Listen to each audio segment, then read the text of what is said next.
All right, so welcome back to chapter 5 here. Okay, so now, of course, if we are able to purchase our inventory, we should also be able to have returns and some allowances, right? Again, if you're buying a product, you should have every right to return the product, right? Now, in this case, when we talk about purchase returns and allowances, right?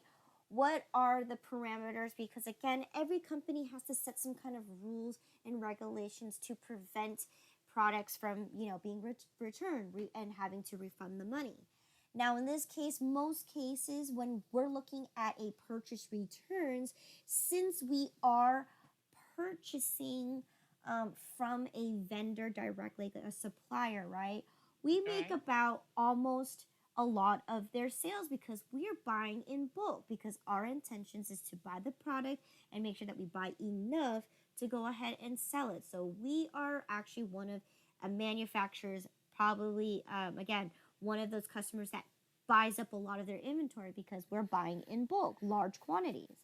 Now, because of that, right, there are many reasons why we have to return a product, right? Maybe they accidentally sent us the wrong product. It happens, right? You order a specific item and they end up sending you they accidentally ship you the wrong item, or something happened to the delivery truck and they accidentally dropped off the wrong box. It happens, right? Or again, some of the items can be broken or defective due to shipping. So again, when rule of thumb is once you receive your inventory item, you don't just pack it away in the storage. You should open to make sure that one, you received every single quantity that you order, because again, oftentimes you can get split shipments. They might ship you the first 100 here, and they'll ship you the second 100 the next following week because they're out of stock. Okay, they're currently back stocked and they'll send you what they have.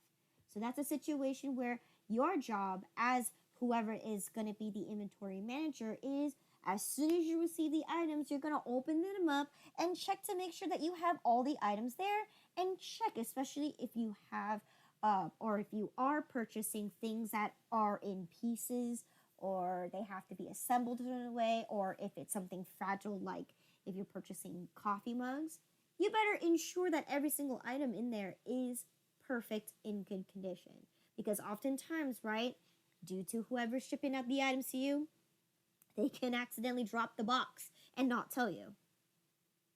So in this case, they can be sending you broken items, defective items, and again, you also want to make sure that, or if anything, for any reasons that you find another person who can sell the same exact product but a lot significantly lower, you might drop this person and change and switch your vendors. And of course, another one is customer satisfaction. So again, if you're not receiving very good customer satisfaction with this particular vendor, and you don't like them, they're sending you too many of the wrong items, they're not tending to your needs, you should drop them, okay? Or change your change your vendor. So that would be a reason why you would return the products, because you simply just don't like the company. Period. Okay. Well, let's put it this way: if you want to buy from Ulta Beauty, don't do it Why? because I was like customer service for Ulta Beauty, Mm-hmm. and just about all the calls I had to do, I either had to do a refund or a reshipment. Mm. And then half the time when you get the refunds, like if you buy in makeup or shampoo or anything like that, they'll say that it's broken, especially if they buy like an eye palette, eyeshadow palette. Mm. That's the best. That's the most likely to be either reshipped or refund. Awesome. Okay, so um that's a great thing too, especially because Ulta Beauty, yes, for example, right, their makeup is usually affordable. A lot of the prices are a lot affordable, especially comparing to other their competitors, right? Right. It's much more affordable. So yeah, maybe the shipping and handling might be not up to par, but that is often exactly what I mean. Is you're often going to get broken pallets. You're often going to get the wrong palette, or something might be defective with it. It might be like expired. There's a lot of things that can go wrong when you do purchase those items, and unfortunately when you do sell them, then you're going to have customer complaints and things like that. So again, if it is going to be a customer service issue, you definitely do not want to work with that company anymore. Okay, so again, let's talk about what the vendor has to say in regards to these returns and these returns and things like that, right? Now, oftentimes, because again, you do make up about a huge portion of of their sales, right? Because they're trying to sell the product out to smaller venues to be able to, distribute the product out to the public, right? They themselves, as the manufacturer, maybe they can sell the product directly to the customers, but it's much more easily and much more available if it's available in other stores that other people want to go to, right? It's instead of waiting online and having it shipped direct to their house, they can simply go to the store and pick it up. Now, in that case, right, because we are most likely going to be a huge uh, contributor to their sales, uh, these kind of vendors or these kind of suppliers are going to be willing to accept and give you unlimited amount of refunds, money back guaranteed, or even limited amount of refunds. So even if you bought the product maybe 60 days ago, they'd be able to refund you because you make up a huge portion of their sales. So again, as a supplier, they are looking for retail stores like you to buy their product, so then you keep them in business by selling their product for them. So it's going to be a huge relationship, saying, well, we can't lose you as a customer because you're helping us sell our product. So that's why these kinds of suppliers, right, they're willing to go above and beyond to ensure that their product is being sold in your stores. So whether again, so they can give you unlimited discounted offers, special deals, and things like that, an unlimited amount of returns, and again, money back guaranteed, because again, they're trying to sell you their product and you're trying to resell them. So again, um, they're going to give you those extra options for that reason. Okay. So let's go ahead and dive into an example of what we have to do in order to record the purchase returns, right? Well, first we need to recognize that we need to buy the product in the first place, okay? So on January 1st, okay, you end up purchasing 100 coffee mugs on an account from Cuppies Co. that cost you $1.25, and each cup, cost you $1.25, and the freight was $100. So let's go ahead and record this transaction. So from the previous section that we just looked at, right, all we got to do is recognize the purchase price, and we also have to recognize how much freight is going to be charged. So again, 100 times $1.25 gives you 125 plus the freight. That means now you owe Cuppies Co. $225. Okay. Now again, let's say you once you receive those coffee mugs on the 1st, and then it's now January 5th, and you realize when you actually open up one of the packages, you found that 10 of those coffee mugs were broken. Okay, and of course, you requested for a refund on those broken items, and of course, the vendor guarantees you a full refund. Record this transaction. So once again, so now this case, right, it's a cup, okay, a mug. It's probably made of ceramic, so it's easily breakable. Now in this case, is it right for the vendor to just say, no, sorry, you're gonna have to take a loss? No, that's their product that this company is selling for you, right? So in this case, you're going to go ahead and issue this refund, or in this case, as a vendor, is going to grant you that refund because you can't sell broken mugs, right? That's a lawsuit right there. So in this case, they're going to be able to do whatever it takes to keep you selling their product. So they're going to be granting you a full refund. So in this case, how are we going to be recording it? Well, in this case, we're going to be using a contra account called purchase returns and allowances because this time, this contra account will reduce the purchase expense, right? Just like the purchase discount, it decreases the amount of purchase expense.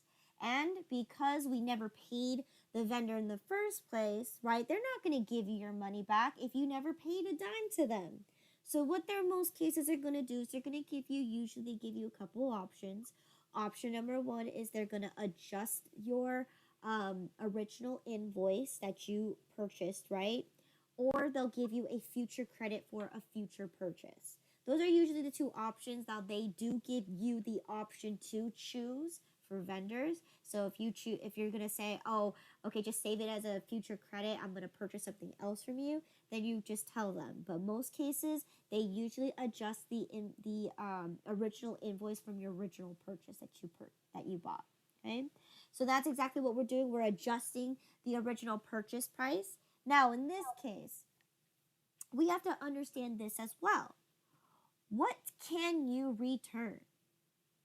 Now, in this case, it's very similar to a discount, right? You can only discount certain items, right? You can't discount shipping. Same thing with returns. You can't return shipping, right? Right. Can you go to UPS and say, I just sent out a package. Can I get a refund on that? No. Exactly. They're going to look at you and say, "Well, we just already shipped out your item, so sorry. You know, you already paid for it.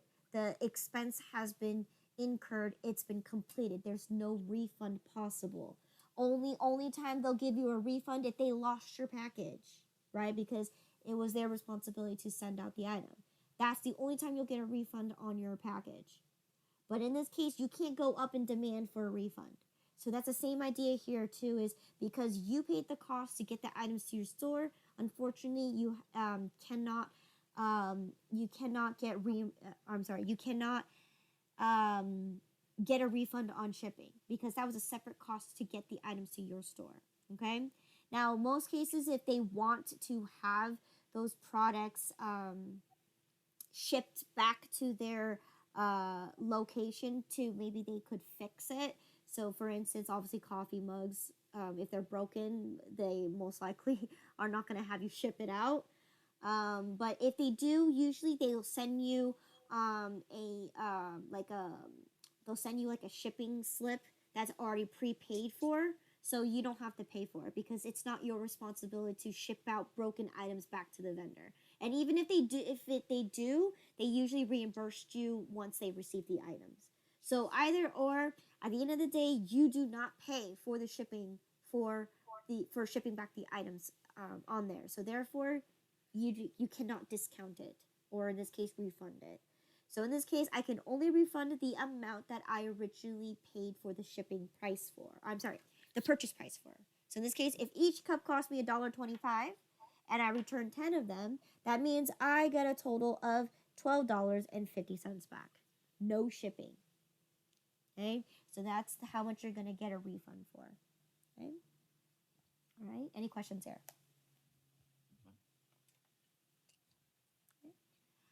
So if that's the case, right? Now, here's one thing that we have to also understand is that's for the return part, okay? So purchase returns, right? Because you're getting a full refund. Now, what's the difference between a refund and an allowance? Okay, an allowance, okay, for smaller businesses, you have the ability to haggle, or you have the ability to um, compromise with your vendor, or the vendor has the ability to compromise and negotiate with smaller companies. Now, for this instance, that's where an allowance is going to derive from. They essentially both function the same way. A return is a return where you get your money back, where the allowance is you only get a portion of the money back. Okay? How so? Well, let's take a look at the example here. Okay? So this is separate from the previous one. But on January 5th, okay, you found, once you received your inventory items, you found that 25 of those coffee mugs were the wrong size, right? They weren't what you ordered. So they shipped you the wrong product, or they shipped you the correct product, except the only difference is the sizing was different, right? So instead of that, you're going to request for a full refund for the extra large coffee mugs. But in this case, what the vendor can do is they can say, well, we apologize for sending you the wrong product. So here's us giving you a discount opportunity to reprimand our mistake. However, instead of giving you a full refund, right? These cups that you have available, right, that we sent you, there's nothing wrong with these cups. You're still able to sell them, right? Because they might not be the same size that you were originally purchasing from me. But what you can do is you can still sell the product in your store. And that's not wrong, right? If you have two different size cups, that that will be a better opportunity for you to sell your product. To sell their product is, okay, well, now that I have um 75 of the regular cups, I also have 25 of them available for extra large in case customers want a bigger cup. Okay, so again, that's the idea of negotiating, or in this case, you know, compromising, right? For Mm-hmm. smaller businesses, is that they recognize that they made a mistake, so they'll offer you a discount, but they're not going to give you a full refund because they convinced you somehow that there's nothing wrong with the inventory items that they sent you. You could still sell them in your store. So in this case, they already trapped you into buying their products, but because they sent you the wrong item, and that's again customer service right there, you just sent me the wrong item. So they're going to give you a 15% discount off of the item. So then, you're more satisfied because at least you get your money back. And maybe potentially, if you calculate it right, it could be considered like you got some, merchandise for free. So let's go ahead and take a look at how we actually calculate this. Now, again, so we have the purchase returns and allowances. So instead of having a separate account for purchase returns and purchases allowances, we just use them as one.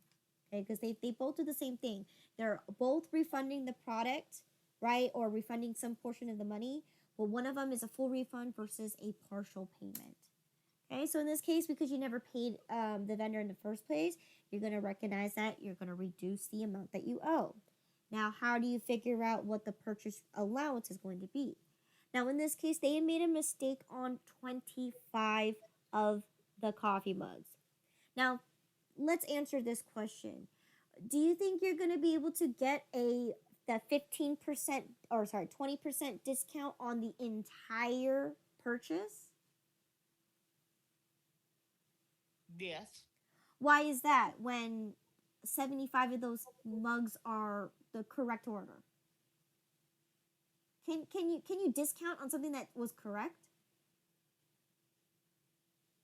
yeah, Okay. I mean, in most cases, you shouldn't because you got what you ordered. but just like you said, 25 of the order was, I wouldn't say it was wrong. Correct. So in this case, what this allowance allows is you're only going to get the discounted on the actual portion of the order that is incorrect. You wouldn't necessarily take a discount on the entire purchase because the 75% of the 75 of the mugs were correctly ordered and they were correct. Right. Okay, so in this case, it's not really fair to the vendor that you're taking a discount for the correct order Well, because you you still have to pay the price that they. right. So what I see is like you're actually just discounting the 25. Correct, because they're saying sorry.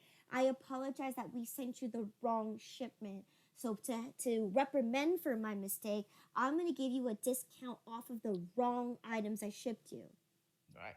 But of course, that's a condition, right?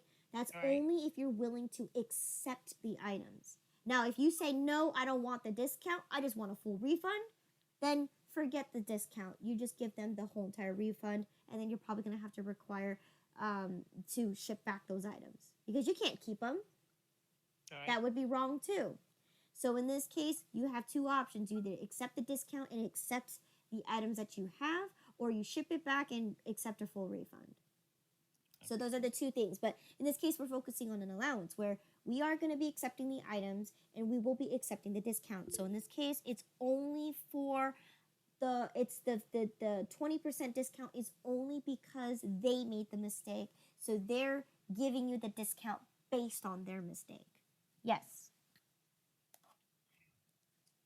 Is it possible for them to just say, you don't have to worry about it, you can keep the mugs, and then that they would send the correct ones free of charge?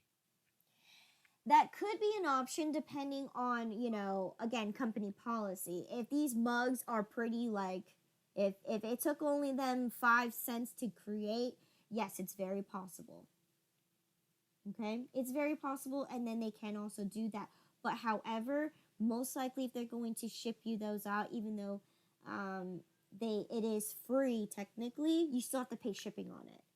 So it's not technically free. It would be free of charge, but there's other costs that you have to cover. So for instance, right, if you go to the iPhone store, you can never walk away with the iPhone for free, even though they say, oh yeah, if you buy it now, you can walk away with a free iPhone. No, they stop you because you have to pay for the tax. So technically, nothing's free. They just say it's free, but really, it's not really free. You still have to pay other costs in order to get the item from the store. So yeah. So in that case, yes, you can be able to do that, but most cases they'll probably charge you. They might upcharge you for the shipping, for any reasons that it is, because they're giving it to you for free. But yes, that could be an option that they can do if it is the wrong items. They could say, hey, don't worry about shipping the items out there. I'll go ahead and send you the correct items. But most cases, right, they'll probably tell you, I want you to ship it back. Just like Amazon, right? They don't just give you the product for free. They'll most likely tell you to ship back the product. We'll give you the code to give you the shipping slip to go ahead and send the package back. Right? They want the product to come back to them. Okay? Mm-hmm. That's usually most likely. But if you never receive the product, they'll issue a refund to repurchase the product. Right? But in most cases, it just really depends on the business and the company policy and what they stand for. So if they allow it, then they allow it. But most cases, they'll most likely ask you to return the product as proof that something's wrong with it, and then they'll ship you out a new one. Right? That's usually the rule of thumb. But in this case, yes, you can only take the discount off of the amount that was incorrect. So in this case, that's what I got to do. I need to figure out what was the purchase price. So in this case, 25 cups were wrong at $1.25, so it gave me a total of $31.25. So I can only discount the wrong amount. So in this case, $31.25 is what I can take the discount off of. So in this case, 20% of that is going to give you $6.25. So there, essentially, you got like maybe 4 mugs for free. Right? And then you're going to go ahead and just take that off of the accounts payable. All right? So that is an allowance. You're only refunding a portion of the money. You're not getting a full refund because the idea is you're keeping the product. So that's why it's considered an allowance. It's only a partial refund, right? And only small businesses usually are more than likely going to be able to have this option, right? Most corporations, right? No, I don't care. I want full refund. They're not going to negotiate, right?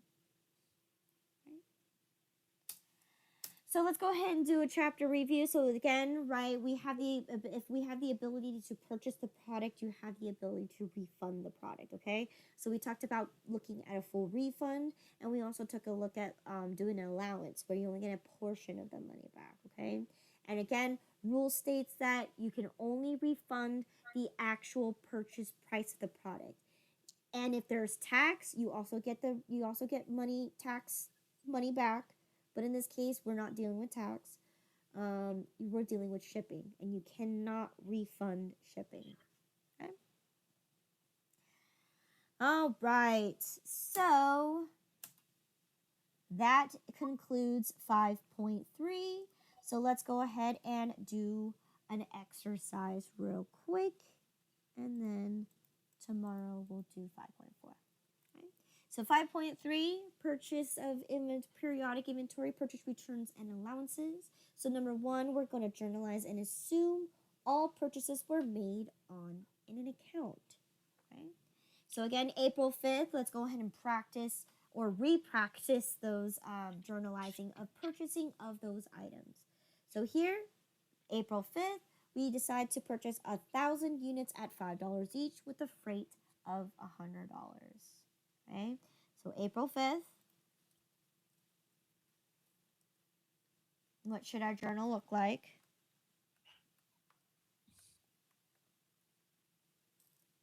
Would it be purchase allowance? Well, right now we have to purchase the product first. We're not doing a return.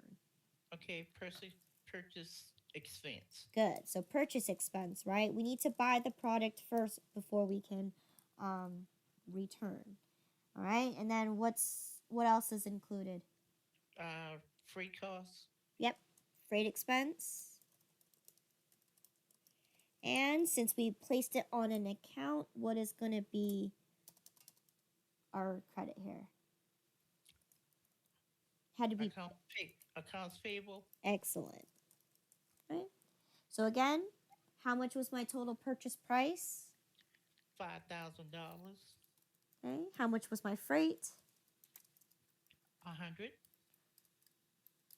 So here you go. You owe Cuppies Co. I'm sorry. You owe this company $5,100. Okay, on Yes. an account. So again, I'm also going to make a note here that I purchased 1,000 units at $5 each. Okay. So now that I made a purchase, right? Now this one says that on April 7, you end up returning 200 damaged units for a full refund. Okay, so how do I record that I'm going to get a full refund on the return of 200 damaged units?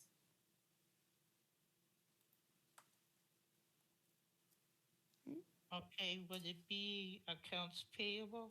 Yes, in this case, because we're most likely going to get a refund. Since I never paid, that what happens is you're most likely going to get a reduced amount that you owe.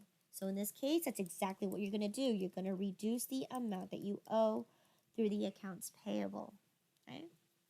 Now in this case, what am I going to do to recognize this refund? What account should I use to recognize this refund? That I'm actually returning 200 units. Purchase allowance. Purchase returns and allowances. Okay, so they both are used not interchangeably, but they both are used together in this case. Purchase returns and allowances. Okay. Now in this case, right, how much am I going to be refunding if I'm going to return 200 damaged units for a full refund? Okay, it would be the actual cost, purchase expense. So in this case, what was my actual cost? Okay, 5,000. Now that's for all 1,000 units. Am I refunding all 1,000 units? No. How many am I refunding? 200. We're only refunding 200. So in this case, right, how much did it cost me per item? It was $2 item. Well, in this case, I only made one batch of inventory. I only purchased one time, right? Yeah. So how much did it cost me per item? 1,000. Well, that's my that's how many units I bought. How much did it cost me per item? How much did I purchase each item for? Okay, so he's gonna get $100. Not 100. 1,000. 1,000, correct, because they're $5 each, right? 5 Right. times 200 will give you $1,000. So that's what I was trying to get at is you're going to be looking at the unit price, right? Right. How much did you purchase each unit at? $5, right? Because we can't Right. return freight. So if it's $5 per item and we have 200 items, right, that we're refunding, you're going to get a refund for $1,000. Okay? So again, I'm going to make my note here. Returned 200 damaged units at $5 each for full refund. Okay? That's an important note that you should put in there. Okay? So then let's see what the next one is. Okay? So April 10, we end up purchasing 750 units at $5.75 each with a freight cost of 75. So in this case, how should I journalize the purchase of inventory on April 10?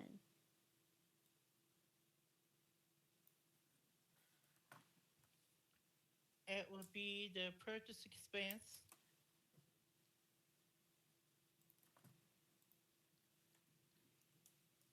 Okay?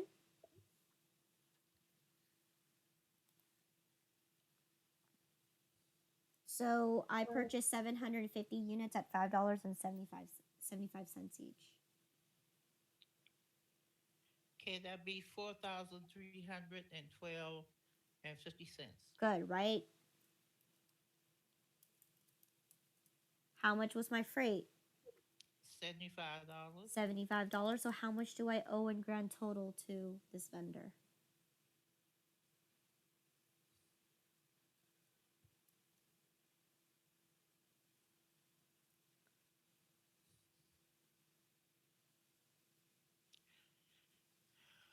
Ah,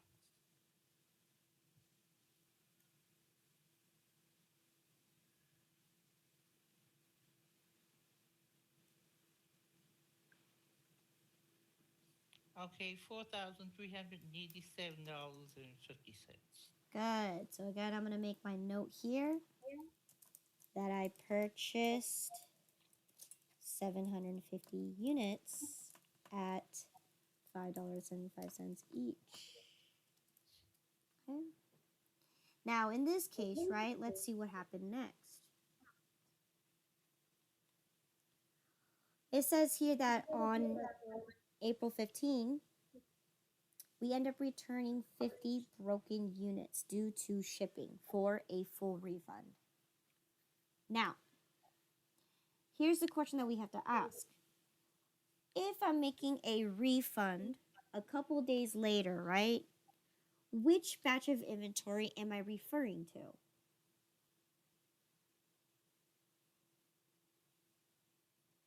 Okay, it would be the 750 units, right? Correct, because in this case, right, the rule of thumb is that as an inventory manager, the job that you must do is once you receive your items, you need to open up every single box and you need to check them. So in this case, right, you're not going to make a refund based off of the first batch of inventory that you purchased because in this case, you already had one problem, Mm-hmm. right? You can't be dipping into the same box because then you're not doing your good job as an inventory manager. You need to open up every single box to ensure that one, the vendor has sent you all the items, two, if there's any broken or defective items, and three, making sure that they send you all the items and that it isn't a part shipment and that it's correct. So again, so for this case, for the April 15, we are referring to the April 10th shipment. So in this case, I need to return 50 of those broken units due to shipping for a full refund. Right? So in this Mm-hmm. case, April 15, how would I record this? It would be accounts payable, Good.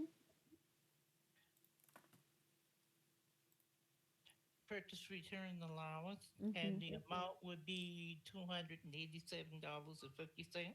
Okay, so how did you figure that number out? Uh, because he purchased 750 Mm-hmm. and 50 was broken. So you just multiplied the 50 times the 575, Mm-hmm. Good. and that comes up to $287.50. Good. Excellent. So 28750. Okay, and that is correct. Okay. So you're going to return 50 broken units. 575 each. Okay.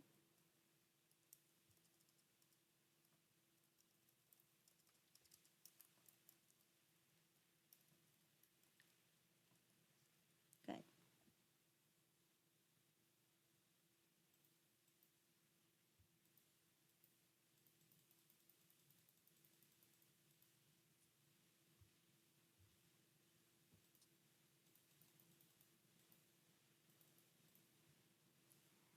So let's see what's next. Okay. April 20th. Okay. You end up purchasing 200 units at $6 each with a freight cost of $20.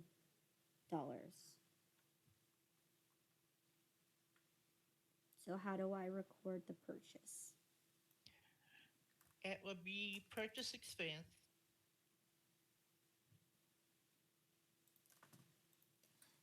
Okay. Freight. Okay, purchase expense would be $1,200. Okay. Freight expenses, what, $20? Mm-hmm. And accounts payable is 1220. Good, right? And here I'm going to make a note that I purchased 200 units at $6 each. Okay. So then on April 22nd, what happened was 25 of those units were the wrong color, and you were willing to accept a 20% discount. Okay? Because in this case, right, you got shipped 200 units. They were supposed to be ordered in a specific color, but because you open up one of the boxes and it's the wrong color, the vendor somehow convinced you that, hey, eh, we're sorry for sending you the wrong item. We'll give you a 20% discount, but you guys can keep the item and still sell it. It's not a loss. And they're like, okay, you're not wrong there. I can sell this for a limited edition time only, right? So again, you went ahead and accepted the 20% discount off of the 25 that were incorrect. So how would I journalize this transaction here? Uh, accounts payable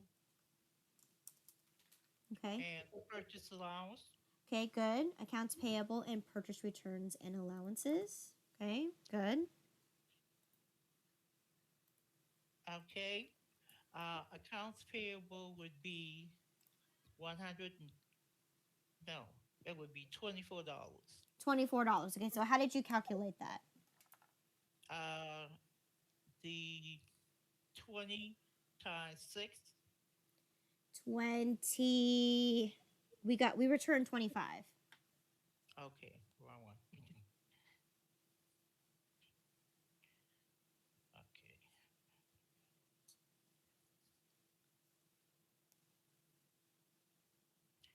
Okay, okay, that would be 150 Okay. times 20%. Right, because we can only get a portion of the money back. Mm-hmm. Okay,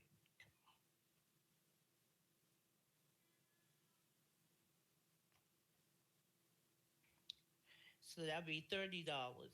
We would get $30 refund here. Okay. And this time my note's going to look a little different. Okay, so in this case, I'm going to go ahead and say allowance on 25 units. Okay, at $6 each. And then you're going to address that it was the wrong color. Wrong color. And then, of course, you're going to say 20% discount, right? Because that's what you received, Okay. right? Right? Let's see what the last scenario here is. So the last scenario here is that on April 25th, you just purchased 500 units at $6.25 with a freight of 50. So in this case, this is just a practice one. Okay. So how do I journalize the purchase of inventory? Okay, you will be purchase expense, Mm-hmm. freight expense of how many? How much money? I believe it's $50. $50. Yes. So the purchase expense would be 3,250. I think it's 3,125. Let's see. And you said 500, right? The freights, yeah, 500 units at 625. Oh, okay. I give too much credit to the percentage. Okay, No you said worries. 625. Yeah, $6.25. Yes, 3,125. Okay, 3,125. Okay, and freight costs, $50. they'll give you 3,175. Good. And then last thing that we gotta do here is make a note that we purchased 500 units at $6.25 each. Good. Excellent. And that concludes today's lesson on chapters 5.1 all the way to 5.3, right? This is what we did. We practiced making our purchases of inventory, periodic inventory, right? Make sure we understand that.